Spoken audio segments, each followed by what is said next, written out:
Good morning. Thanks for tuning in to MX24. In the next 15 minutes, we'll bring you an update of the day's top stories. My name is Adwoa Tenkoramaa. Stay tuned.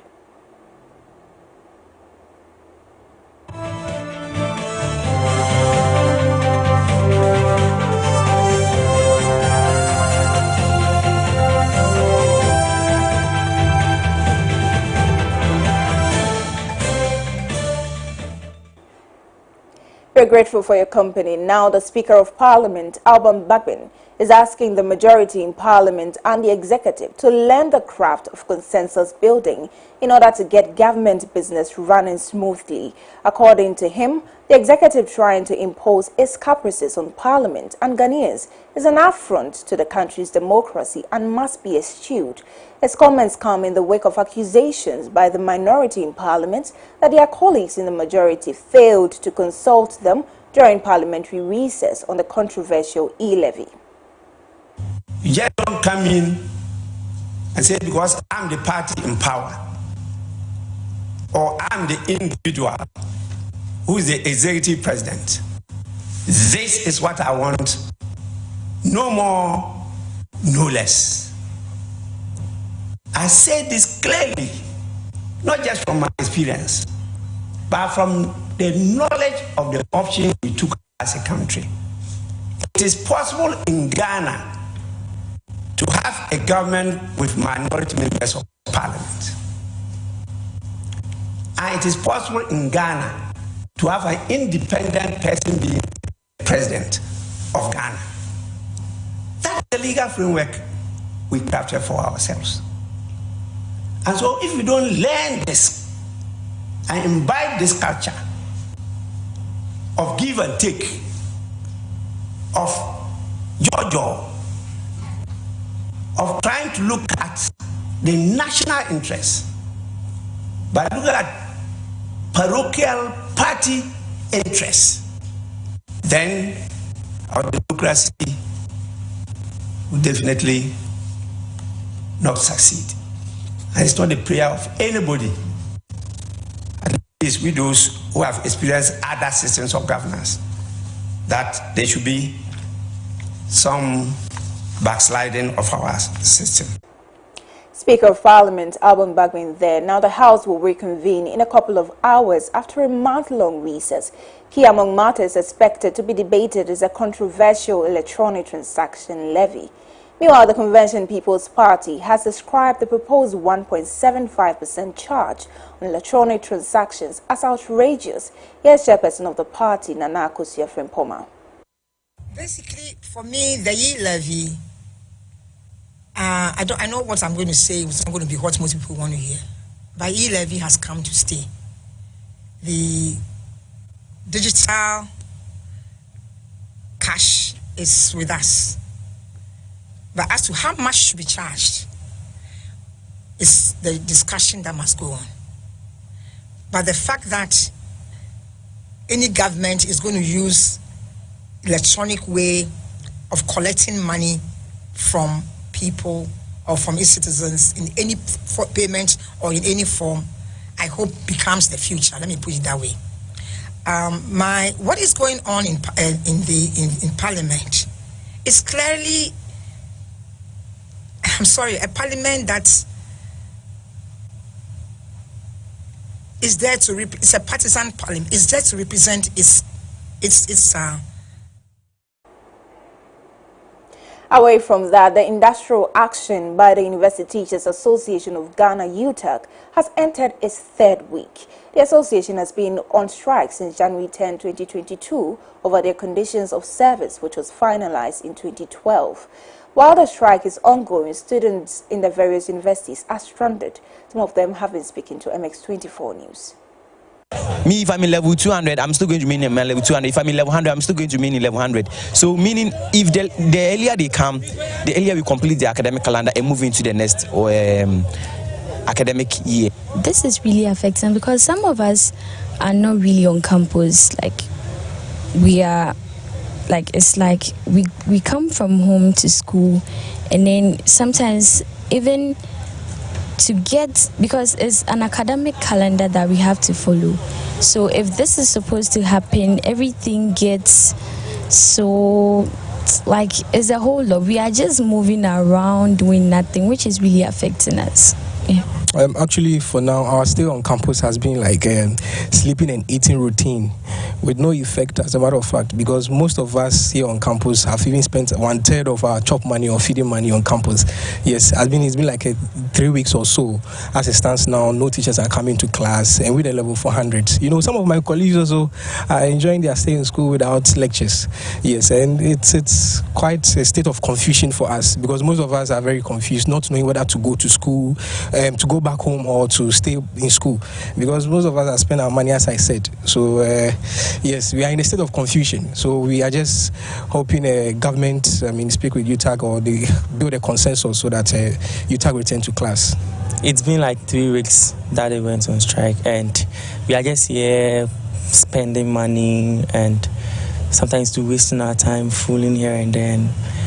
Yeah, we just hope the government attend to UTAG and do what's needful, because in fact, personally, I'm supporting UTAG because I want to become a lecturer, and if the people who teaches, who impact knowledge to the NLC boards, those people, those officials are not treated well, it's not fair. But until then, I'll be glad UTAG doesn't return until their needs are met. It's not helping us at all, because there are some people, we have schedules, you understand, especially in the field of academia, we are supposed to meet up some standards, you understand.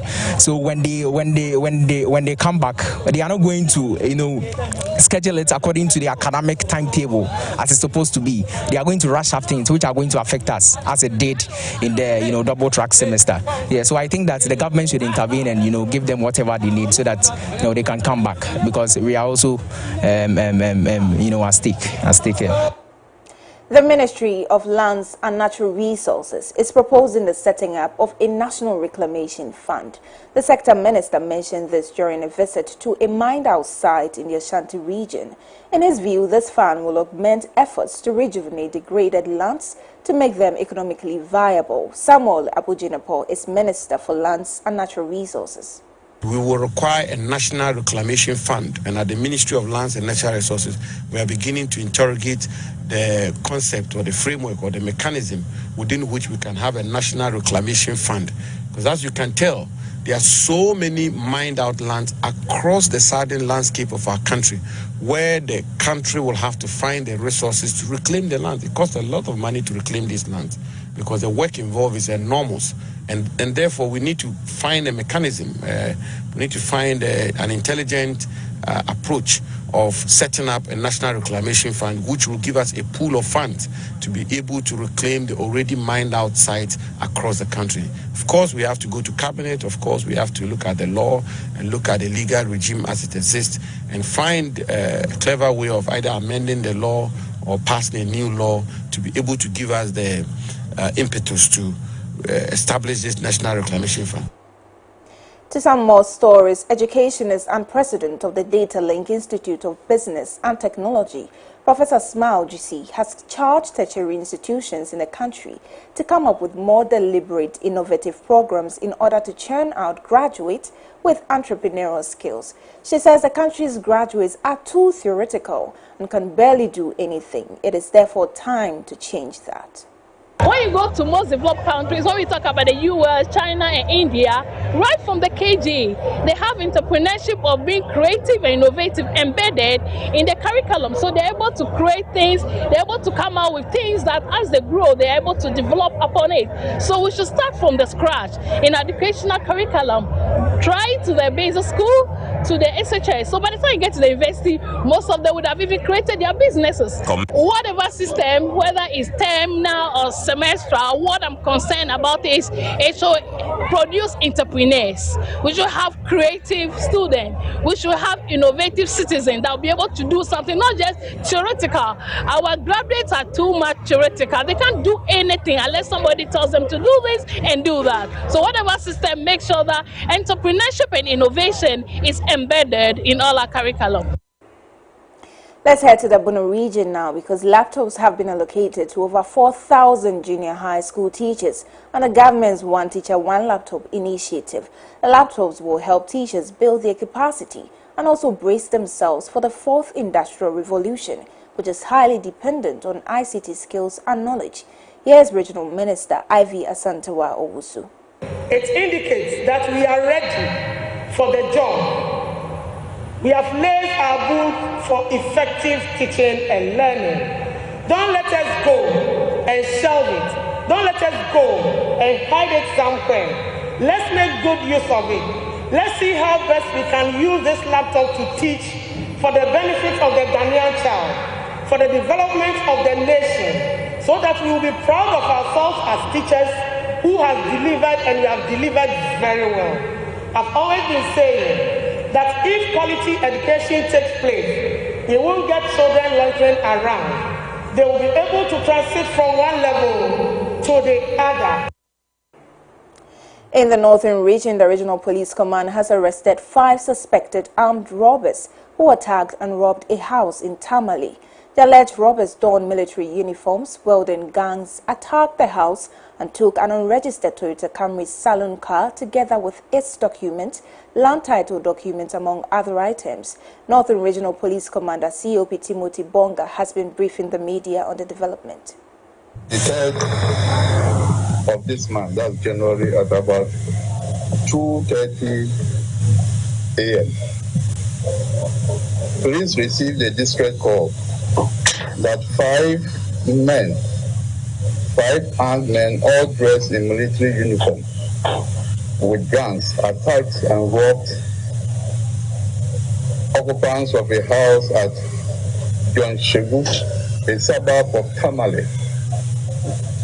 An unregistered silver color Toyota Camry saloon car, together with the documents, land title documents, iPhone, among other items, were taken at gunpoint. On receipt of the complaint, a combined team of the Regional Counter-Terrorism Unit, the Foreign Police Unit, and investigators from Tamale Regional Headquarters trailed the suspects to Sawaba barrier near Bute in the Savannah region, and arrested all 5 suspects, namely Yusuf Mustafa, age 23 years, Ibrahim Yisa, age 27 years, Saram Ado, age 34 years, Ajay Benjamin, 23 years, and Vivor Christopher, age 27 years. CAD Ghana, an NGO focused on maternal health, has embarked on advocacy dubbed Maternal and Neonatal Health in the Adoli Kalio district of the Upper West region. The Regional Health Promotions Officer, John Mape, who was at the event, urged men to help their wives during pregnancy. This, he believes, will go a long way to curb maternal mortality.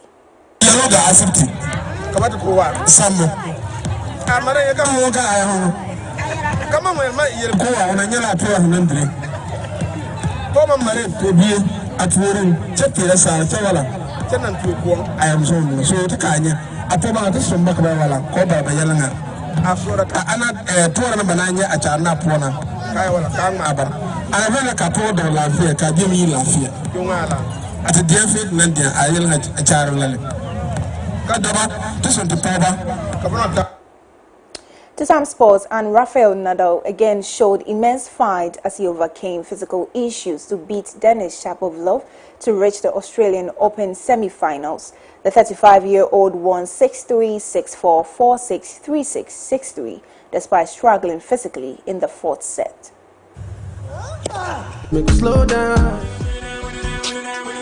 Catch exclusive interviews and jam to the hits that define your era. MX24. We love music. MX24 is home to your favorite artists. Hear the best new music first. Catch exclusive interviews and jam to the hits that define your era. MX24. We love music. MX24 is home to your favorite artists. Hear the best new music first. Catch exclusive interviews and jam to the hits that define your era. MX24. We love music.